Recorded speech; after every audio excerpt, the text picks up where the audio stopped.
to Rajya Sabha Television. I'm Anshu Jaising and you're watching a special report on education.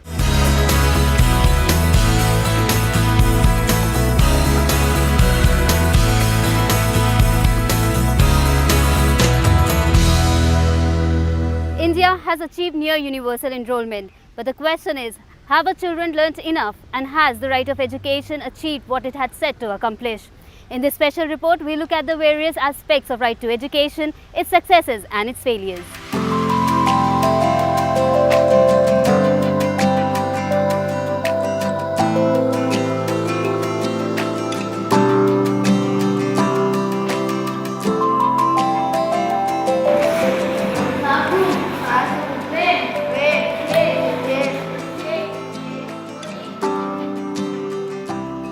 In 2009, the government enacted the Right to Education Act.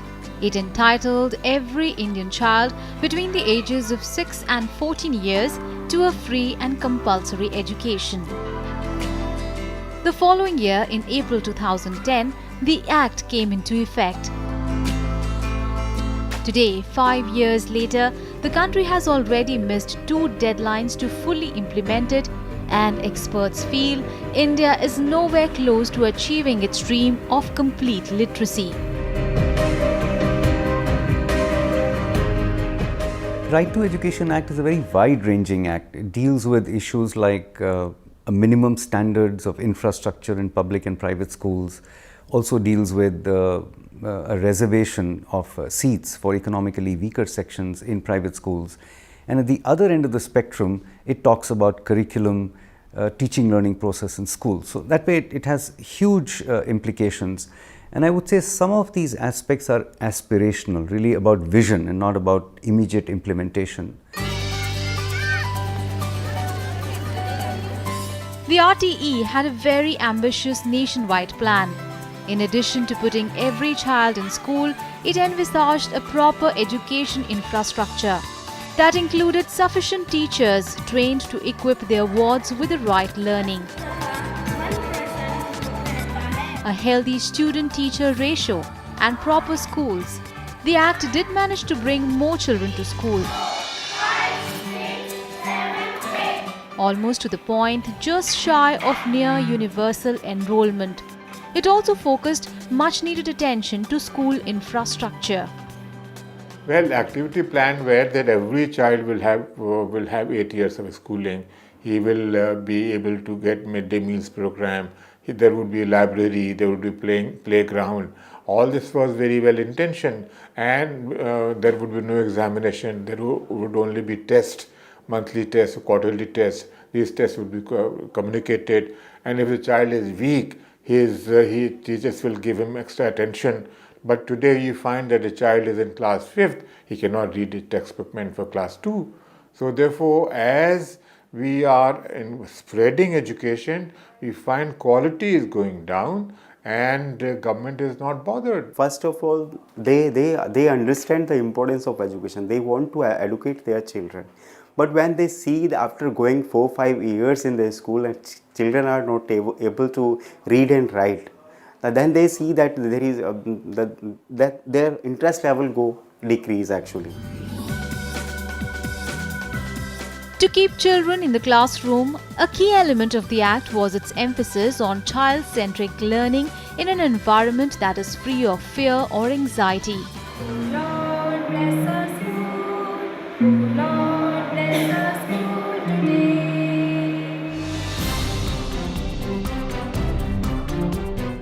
But a survey by an RTE forum reveals its failures. The study estimates that 6.04 million children between the ages of 6 and 13 years are out of school. 1 million more drop out before completing elementary education. 75% of them are from Dalit, tribal and Muslim communities.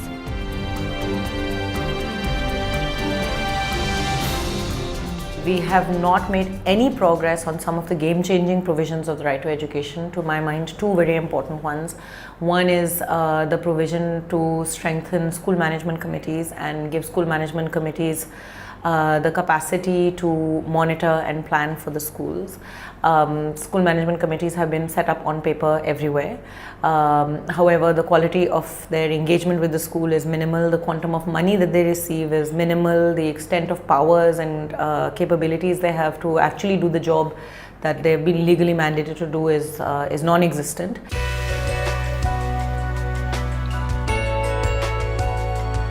When it comes to trained teachers or even healthy teaching ratios, the picture is no less gloomy. Data from the District Information System for Education shows that 5.68 lakh teaching positions are vacant.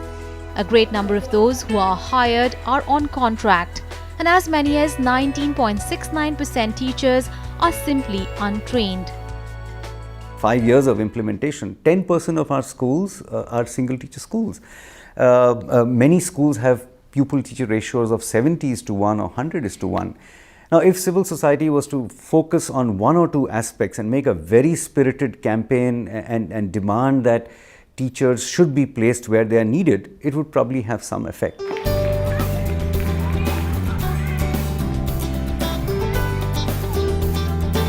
The RTE Act mandates some basic infrastructural norms for schools in terms of number of classrooms, boundary walls, playgrounds, separate toilets for girls, and drinking water facilities. But 5 years after the Right to Education Act, compliance is still very slow, especially in the case of toilet for girls, boundary walls, and playgrounds. Playgrounds are particularly scarce. In the financial year 2013-14, only 58% schools had playgrounds. Although between 2012-2013 and 2013-14, there was a significant 20% rise in the percentage of schools with girls' toilets. The number of students in a classroom also declined. From 32 in 2009-10, it came down to 28 in 2013-14.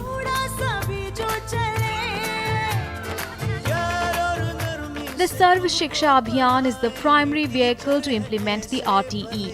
This flagship program to provide elementary education was launched in 2001. Today, its goals are to open new schools in areas that don't have them, address inadequate teacher numbers, and ensure life skills in elementary education.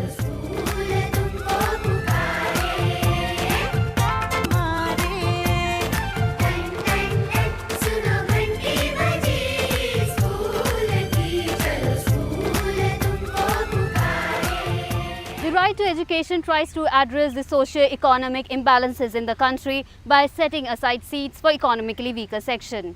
But in all these years, the overall enrollment for this section has just been 29%. What's more, the huge disparity among the states indicate that the right is broadly misunderstood.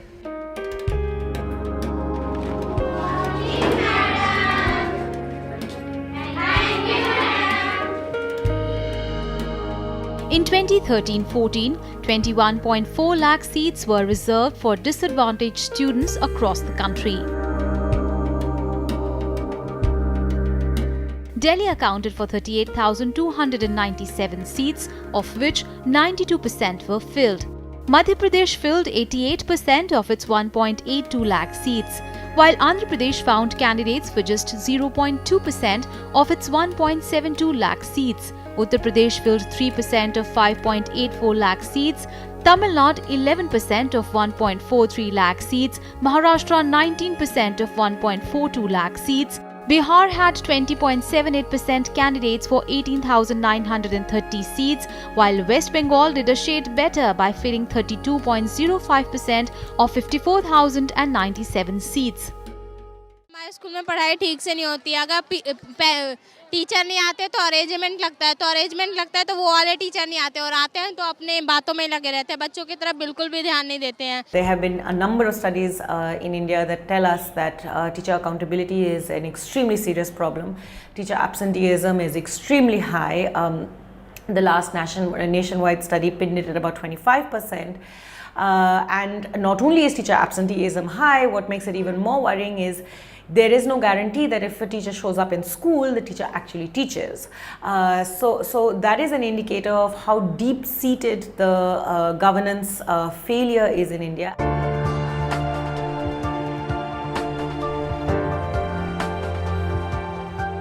situation is no different for private schools. Data from 28 states for Class 1 shows this. Out of 2,06,000 private unaided schools, only about 45,000 or less than 25% enrolled students in 2013-14. Rajasthan had the highest proportion of 65%, Delhi had 48% and Uttarakhand 43%. Andhra Pradesh had just 0.1%, while Odisha with 1% and Uttar Pradesh with 2% were the states with the lowest participation rate. It frowns upon such schools which I call budget schools for the rural poor, but which are being run by private institutions. After all, if government is not able to attract students, and the number of students in government schools is declining very fast.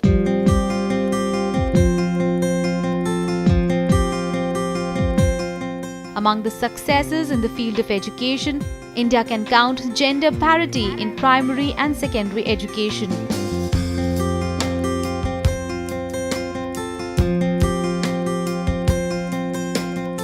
In fact, it is the only country in South and West Asia to have ensured this. It has done this mainly by providing free textbooks, recruiting female teachers, holding back-to-school camps and bridge courses. But apart from the stray successes, in a broader context, India has failed to make much impact in education. Illiteracy has reduced only marginally, from 18% in 2000 to 14% in 2015.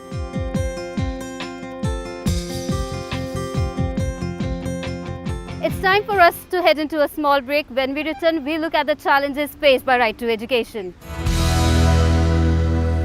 Welcome back. The Right of Education Act aims at making India the strongest democracy in the world by providing its children with right to free education. However, implementing the act is a big challenge. It does not require monitoring but identifying children who require the education and setting up basic facilities to ensure it.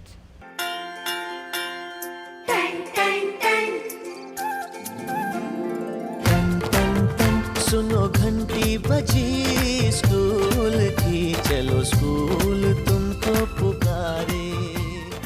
From the year 2000 to 2012, programs like the Sarv Shiksha Abhiyan and the Midday Meal Scheme not only brought many children to schools but also reduced the number of dropouts by as many as 16 million.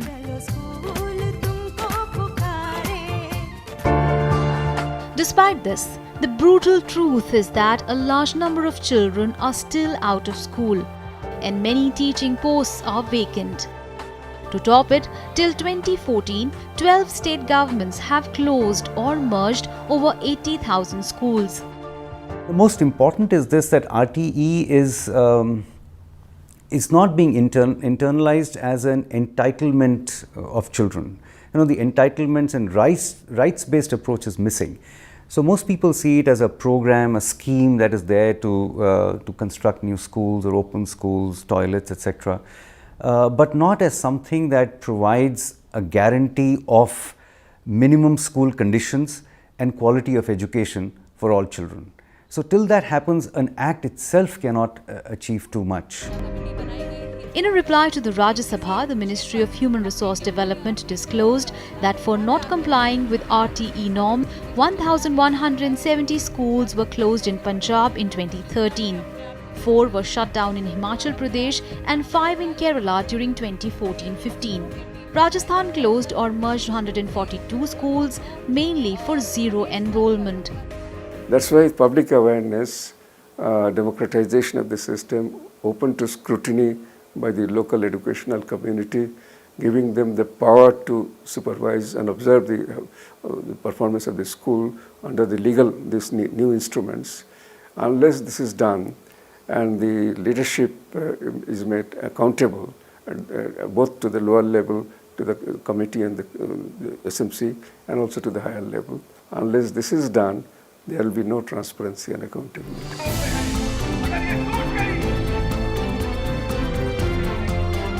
The RTE Act is the only legislation anywhere in the world that makes the government responsible for ensuring enrollment, attendance and completion of elementary education. But parents feel it has been a tall promise so far. मैं जब भी अपने बच्चों के लिए school में admission के लिए जाता हूँ तो बोलते हैं कि अभी सीट खाली नहीं है और क्या कहते हैं आप पेपर की ज़रूरत है, इनकम सर्टिफिकेट और एक दो पेपर का बोलते हैं, वो हम कोशिश भी करते हैं तो उनमें में टाइम निकल जाता है, उनकी सीट फुल हो जाती हैं और हमारे बच्चों का एडमिशन नहीं हो पाता.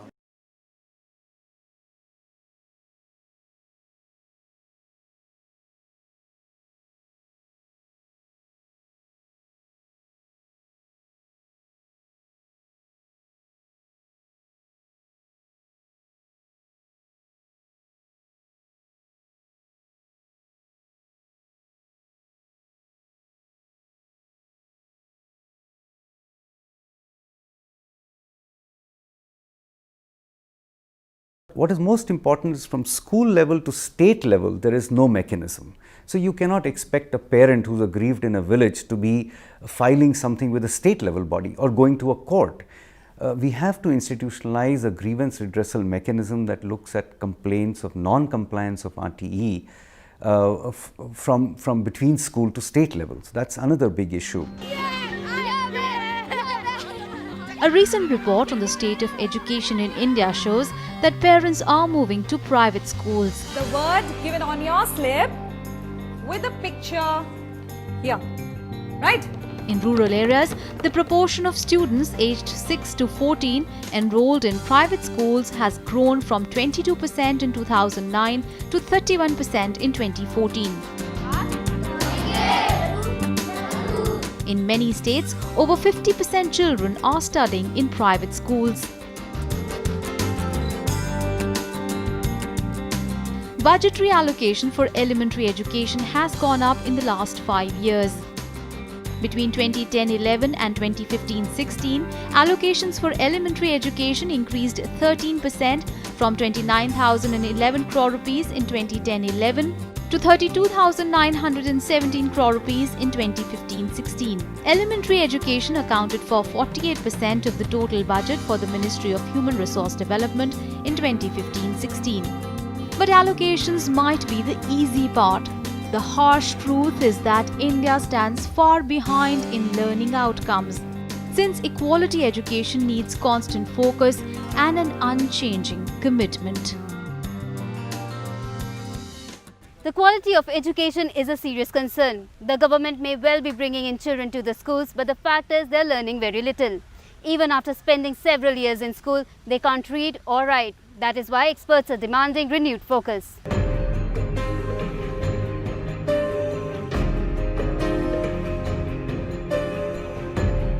According to the 2014 report, 51.9% of class 5th students in Bihar cannot read a second-class book.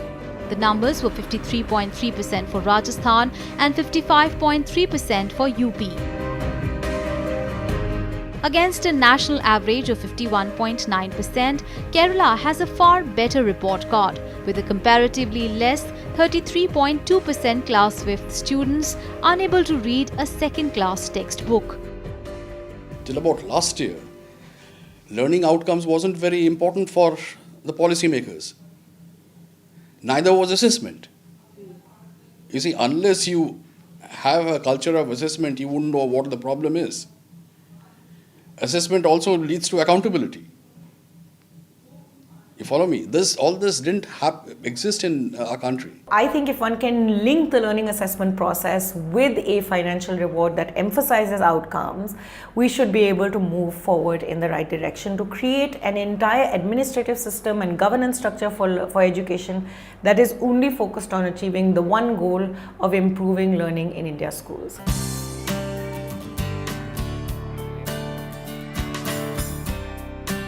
To help children benefit from its schemes, the government needs to shift focus by having child-friendly and inclusive learning environments. More importantly, it needs trained teachers and proper training programs.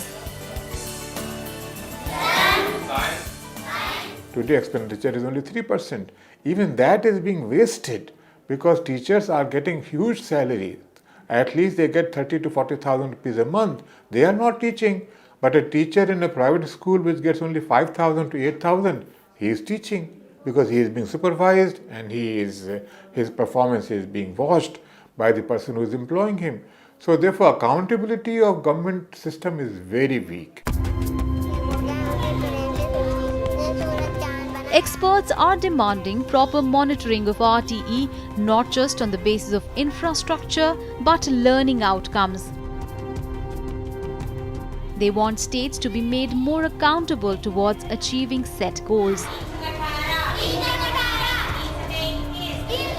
According to them, teachers can do this by collecting and analyzing data. The real foundation of learning and education is primary education, the early years. And if we cannot ensure that children get high quality education at that time through teachers who are competent and committed, that gap and deficit can never be made up, in secondary education or higher education. So I think it's very, very crucial to give the maximum importance to the elementary education.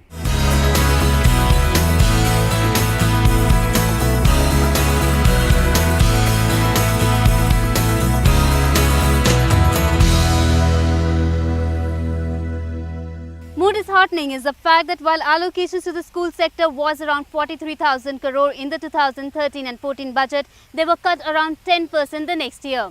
Moreover, a bigger percentage of resources were set aside for higher education. All this defeats the very purpose of encouraging primary education that would pay dividends in the long run. That's all in this special report. We will be back with a new report. Keep watching Rajya Sabha TV.